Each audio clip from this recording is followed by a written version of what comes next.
Ako sa Davao, sinabi ko, from prosecutor to victim, I will, kayo taga Davao, nakita man talaga ninyo, I will build a city.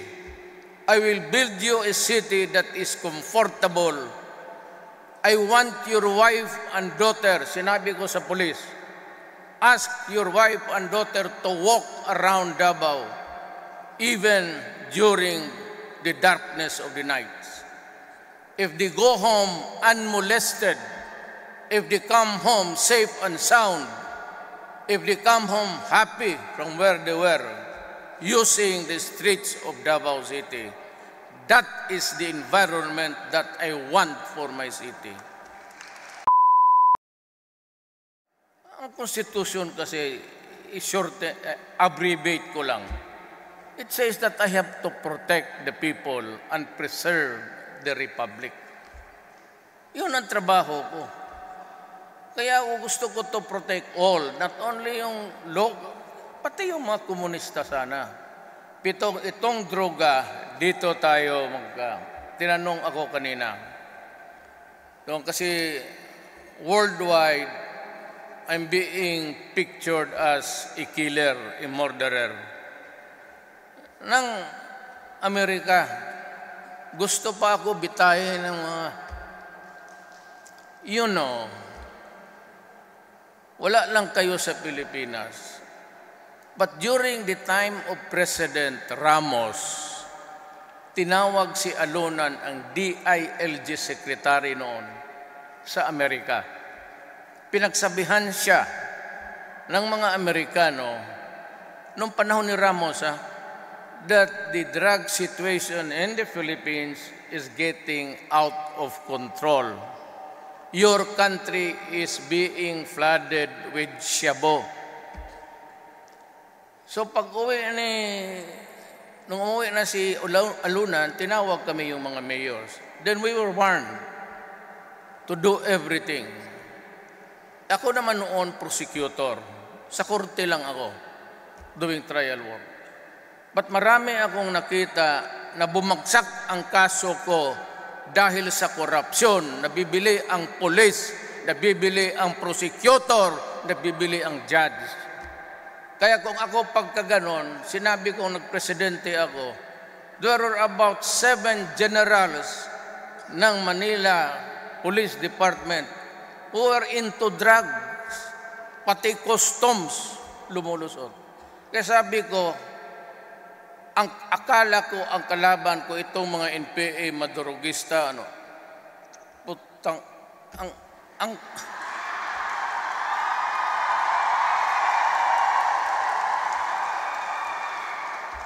sabi ko, I am up against my own government.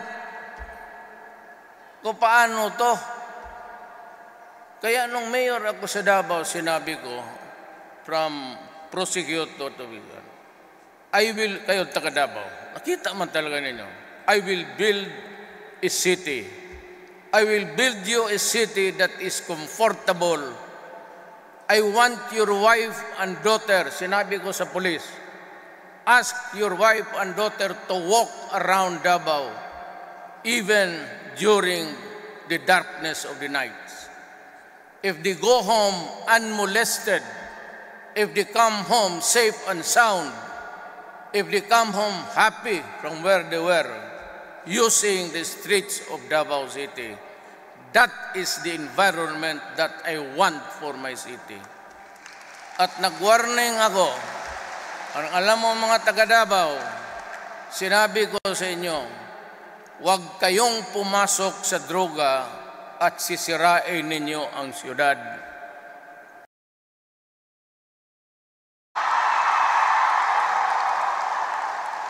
Nung na-presidente ako, gano'n rin ang sinabi ko. Sabi ko, wag mong gawain yan sa bayan ko. Mahal ko ang bayan ko, baski ganito lang ako.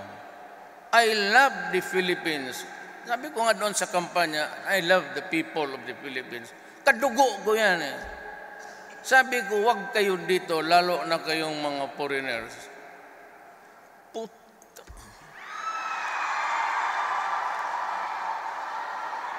Yung hindi naniwala, ano,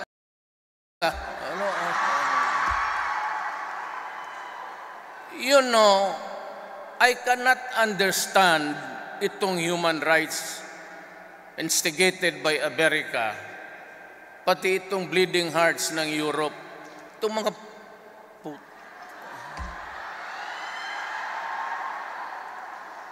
sila yung nagpagulo ng mundo ngayon. Tayo, we were conquered by the Spaniards for 400 years. Pero 400 years, nag-istambay ang mga gago sa Pilipinas and they were living the fat of the land for 400 years. Kaya, kayong mga purin, sabi ko, huwag kayong pumasok dito na you're always welcome. I will protect you with my life. But you stay clear. Diyan sa droga, talagang hiritan ko kayo. And that goes for all. Sabi ko, alam mo kasi, kawawa ang Pilipino eh. Isang puser at mapabigyan lang niya 5, 6, 7 o palagay natin 15 persons buying Cebu every day. How much is the pay now? Minimum wage. 400, 350. Yung iba 500. Pag uwi nila, di ba Cebu? Ano lang yan eh, damayan lang eh. Pag ito na-contaminate, maghanap talaga ito ng isang partner para mapabilihin niya yung konsumo niya, charge niya dito. So ito naman, magpabili yan kasi yung kikitain niya, libre na, ito naman tatamaan. So maghanap na naman ito ng ibang bata. Ganun yan. And in Manila, nung ako'y nagpresidente, sabi ko sa Chief PNP si Bato, give me the numbers. Yung nag-surrender lang, ha? Yung hindi natakot, puro payat, nakita ninyo. Malnourished. Hindi kumakain yung mga yan, eh. Sa bagay, kung lahat na adik Pilipino, wala na rin akong problema sa rice crisis. Hindi na kumakain itong mga puta. So ngayon, pag itong tatay bumagsak sa droga, the entire family becomes dysfunctional. Wala na magdala ng pera para pagkain, ang eskwela ng bata, tabla na. Yung ibang bata, babae, at an early age, lalo na kung mahirap. Di ko to prostitution. Yung iba mag-suicide. There's the human trafficking. Dalhin sila sa Middle East. Pagdating doon, ipagbilis sa slave markets. And many a Filipina, hanggang ngayon, hindi na namin matrace. Pinagbili na yun doon sa Africa as slaves. Napakasakit. Puta sabi. Kaya ako nagpuputang ina. Talagang galit ako sa ginagawa ninyo. Kaya kung ganon, maraming baka sabihin nyo isang pamilya lang yan. Now, they have created a new problem for all of us to worry. Alam mo, pag natamaan ng droga at 6 months constant use, shabu is a chemical. Mabuti pa yung opium, heroin, because grown marijuana, organic tanim. Shabu is a mixture of all chemicals. Walang organic dyan, hindi plant yan. Ang tubig ng baterya, formalin, yung para pabuhay ng patay, para hindi mangamoy. Yan sa puderarya, marami yan. Yan ang ginagamit niluluto.